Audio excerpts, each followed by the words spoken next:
বন্ধুরা, আজকে আমি ইলিশ মাছের একটা রেসিপি করছি। আমরা ইলিশ মাছের তো অনেক রকম করে রান্না করেছি। আমি ইলিশ মাছের ভাপা করেছি, ইলিশ শস্য পোস্ত করেছি, ইলিশ মাছ দিয়ে গাঠি কচু দিয়ে রান্না করেছি। আজকে করছি ইলিশ মাছ দিয়ে কাঁচকলা দিয়ে আলু দিয়ে পাতলা ঝোল। আমি ইলিশ মাছ ভেজে রেখেছি, আর এই যে আলু সিদ্ধ করে রেখেছি, আমি কাঁচকলা কেটে রেখেছি। আমি ইলিশ মাছের জিরে বাটা আদা বাটা দিয়ে আমি পাতলা ঝোল করব। হ্যাঁ, এই রেসিপিটা আপনারা দেখতে থাকুন আমি করছি কিভাবে। আপনারা দেখুন আমি রান্না করছি ইলিশ মাছের কাঁচকলা দিয়ে ঝোল। মাছ ভাজার তেলটা আছে, আমি আর একটুখানি তেল দিয়ে দিলাম কড়াইতে।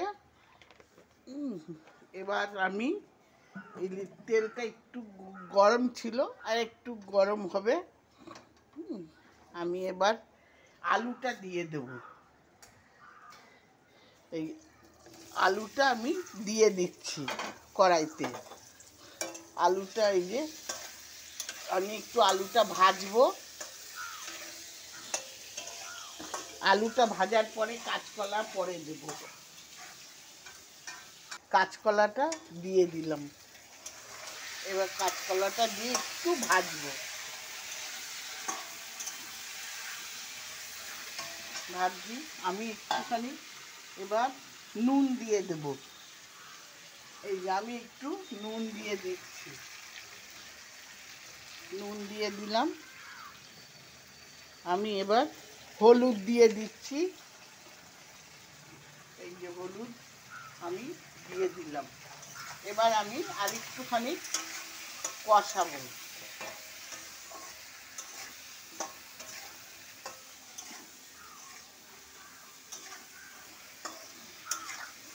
এবার আমি জিরের গুঁড়োটা দেব। এই যে আমি জিরের গুঁড়ো দিয়ে দিলাম, দু চামচ জিরের গুঁড়ো দিয়ে দিচ্ছি।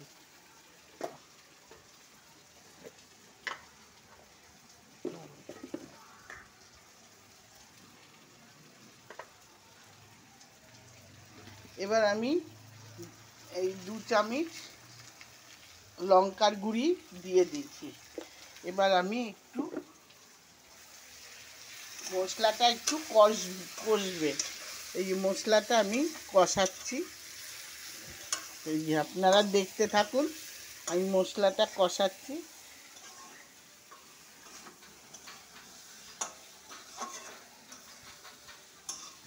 সামান্য জল দিয়ে আর একটু কষাচ্ছি।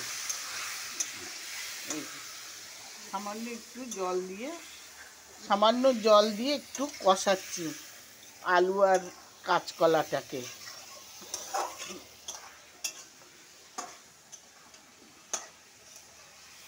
আমার এই কাঁচকলা আলু আমার এই ইয়েটা কষানো হয়ে গেছে মশলা দিয়ে।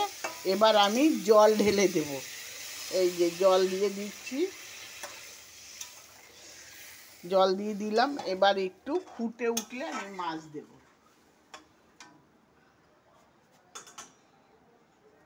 আমার ঝোলটা ফুটে উঠেছে।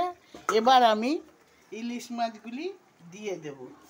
এই যে আমি ইলিশ মাছগুলি এবার দিয়ে দিচ্ছি। দেখাও এই যে ইলিশগুলি আমি দিয়ে দিচ্ছি।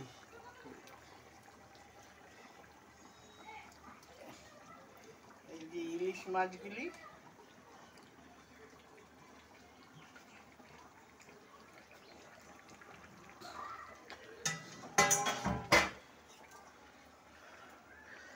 আমার ইলিশ মাছ এই যে দেয়া হয়ে গেছে। যেহেতু মাছটা আমার ভাজা, আর বেশিক্ষণ নিয়ে রাখবো না, আমি একটু ঝোল ঝোল রাখবো মাছটা। এই যে মাছটা আমি ঝোল ঝোল রাখছি। আমার মাছের ঝোল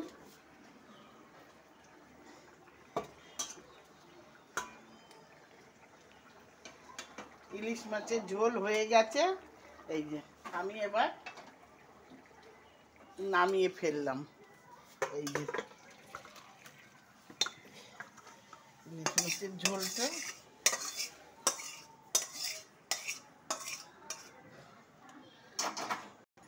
এবার আপনারাও এরকম করে পাতলা করে ইলিশ মাছের ঝোল রান্না করে খাবেন। সব রকম তো খাওয়া হয়েছে, শস্য বাটা, পোস্ত দিয়ে, কচু দিয়ে, ভাপা, অনেক রকম খেয়েছি। এবার কচু দিয়ে ঝোল খেয়ে দেয়, কাঁচকলা দিয়ে আলু দিয়ে ঝোল খেয়ে দেখুন। আমরা তো রান্না করে এই যে খাচ্ছি, হেভি হয়েছে। পাতলা করে ঝোল খেয়ে দেখবেন, কোনো সমস্যা হবে না, পেটের সমস্যাও হবে না। আপনারা এরকম রান্না করে খাবেন। আমার রেসিপিটা ভালো লাগলে অবশ্যই লাইক করবেন, শেয়ার করবেন, কমেন্ট করে জানাবেন। আমার এই ভিডিওটা যদি ভালো লেগে থাকে অবশ্যই সাবস্ক্রাইব করে দেবেন। ধন্যবাদ।